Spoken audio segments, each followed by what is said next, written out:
Olá, gente querida! Hoje é o dia 16 de abril, quinta-feira. Estamos fazendo o nosso itinerário nessa oitava de Páscoa. E o texto do evangelho de hoje é a continuação do evangelho de ontem, os discípulos de Emaús. Aliás, ainda toma um versículo que é a conclusão do evangelho de ontem, o versículo 35. Depois temos um segundo bloco, do versículo 36 até o versículo 43. Neste primeiro bloco, acontece a aparição do ressuscitado, e Jesus ressuscitado encontra a dificuldade de os discípulos acreditarem nele. Imaginam que ele é um fantasma e por isso pedem provas de algum modo. Jesus pede que eles toquem no seu corpo e ele come diante deles. Portanto, esse primeiro bloco é a aparição do ressuscitado e um misto de sentimentos: terror e medo de um lado, alegria e maravilha do outro. As provas pelo toque e pela refeição.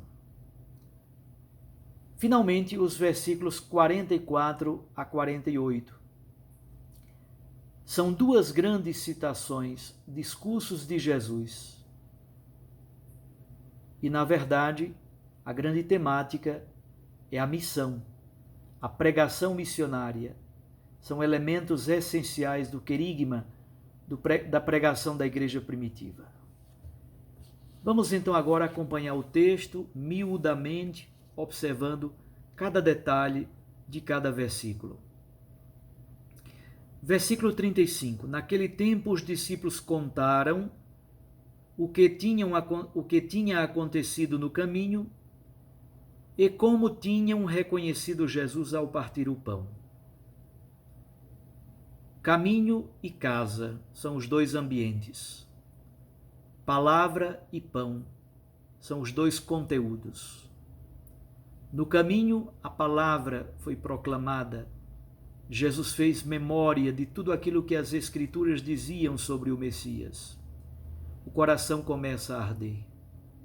Caminho, palavra, coração que arde. Os discípulos também contam o que aconteceu na casa, como eles reconheceram o Senhor na fração do pão, e os olhos se abriram. Casa, pão eucarístico, olhos que se abrem. Veja que esquema tão bonito está presente neste versículo 35. Caminho, palavra, coração que arde. Casa, Eucaristia, olhos que se abrem. Versículos 36 a 43. Ainda estavam falando quando o próprio Jesus apareceu no meio deles e lhes disse: a paz esteja convosco. Eles ficaram assustados e cheios de medo, pensando que estavam vendo um fantasma. Mas Jesus disse: por que estáis preocupados? E por que tendes dúvidas no coração? Vede minhas mãos e meus pés, sou eu mesmo. Tocai em mim e vede. Um fantasma não tem carne nem ossos, como estáis vendo que eu tenho. E dizendo isso, Jesus mostrou-lhes as mãos e os pés. Mas eles ainda não podiam acreditar, porque estavam muito alegres e surpresos. Então Jesus disse: tendes aqui alguma coisa para comer? Deram-lhe um pedaço de peixe assado. Ele o tomou e comeu diante deles. Paremos então um pouquinho para analisar estes versículos. O próprio Jesus apareceu. O conteúdo da mensagem de Jesus ressuscitado: a paz esteja convosco. É muito forte no Evangelho de Lucas a temática da paz, da reconciliação, a temática do perdão.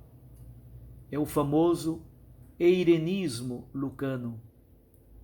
Ele tem uma tendência a trabalhar estas temáticas da paz, da reconciliação, do perdão e da misericórdia.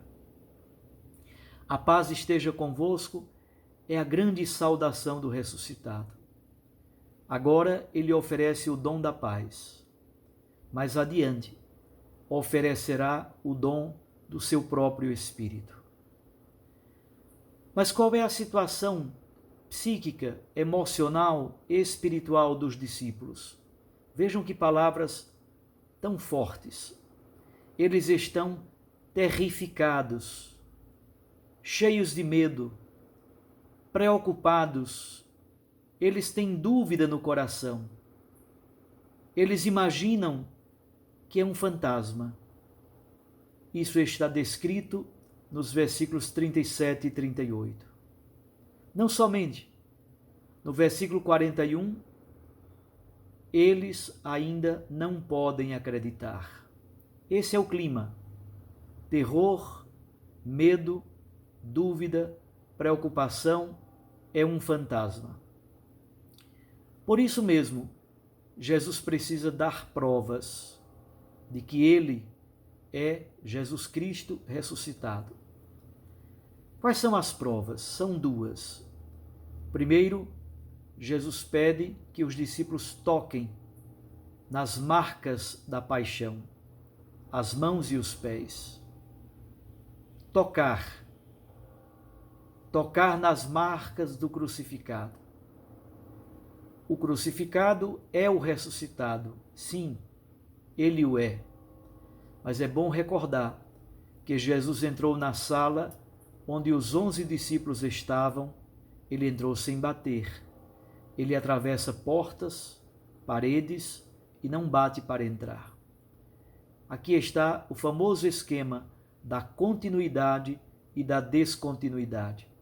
Por um lado, o ressuscitado é o crucificado. Por outro lado, ele vive numa dimensão corpórea completamente nova. Tocar as marcas da paixão, tocar no corpo de Jesus crucificado, que agora vive de maneira absolutamente nova. É um modo de ajudar os discípulos a vencerem o terror, o medo, a dúvida, a preocupação. Mesmo assim, eles ainda não podem acreditar. No versículo 41, Jesus conclui o versículo com uma pergunta: tendes alguma coisa para comer? E ele come um pedaço de peixe assado. Comeu diante deles. Tocai em mim e vede, versículo 39. Comeu diante deles, versículo 43.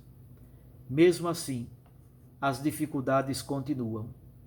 A explicação dessas dificuldades tão grandiosas só acontecerá no versículo 45.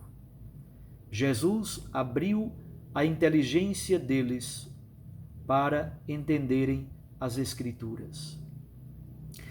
Não é simplesmente a inteligência, a dimensão racional, cognoscitiva, a capacidade intelectiva, é a inteligência da fé. E abrir o mistério da inteligência da fé, isso é graça. É preciso acolher essa graça. Versículos 44 a 48.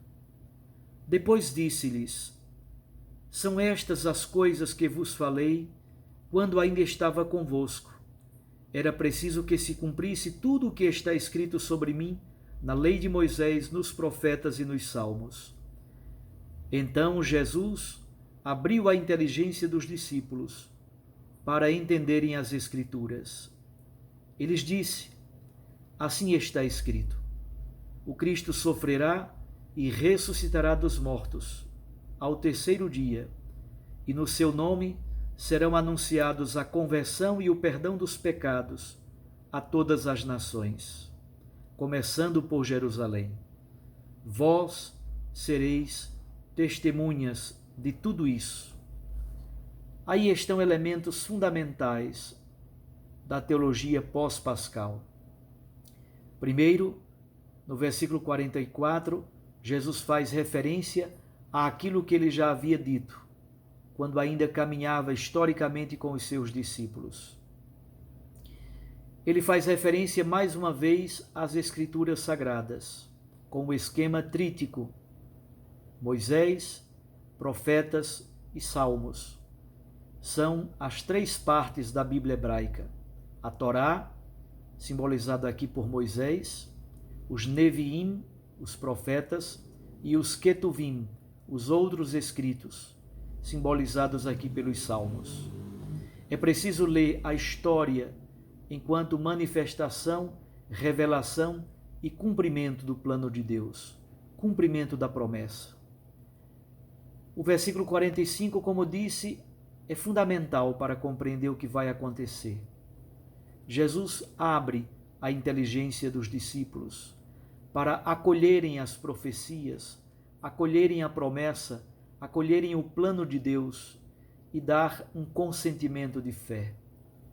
É uma adesão não somente com a inteligência cognoscitiva, não somente com a vontade, mas com todo o ser, com a dimensão volitiva, afetiva, a inteireza existencial dos discípulos. Os versículos 46 a 48 são fundamentais, porque apresentam o querigma. O Cristo sofrerá, ressuscitará, em seu nome serão anunciados a conversão e o perdão dos pecados.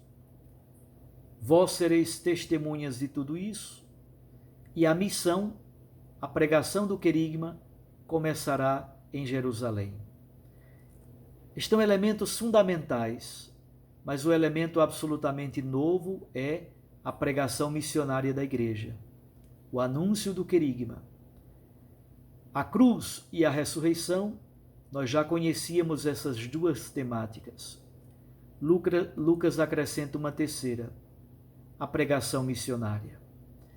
Na teologia lucana, Jerusalém se torna o grande local de onde partirá a pregação missionária. Não sei se vocês recordam, o Evangelho de Lucas começa em Jerusalém.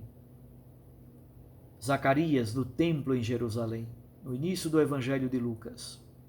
O Evangelho de Lucas termina em Jerusalém.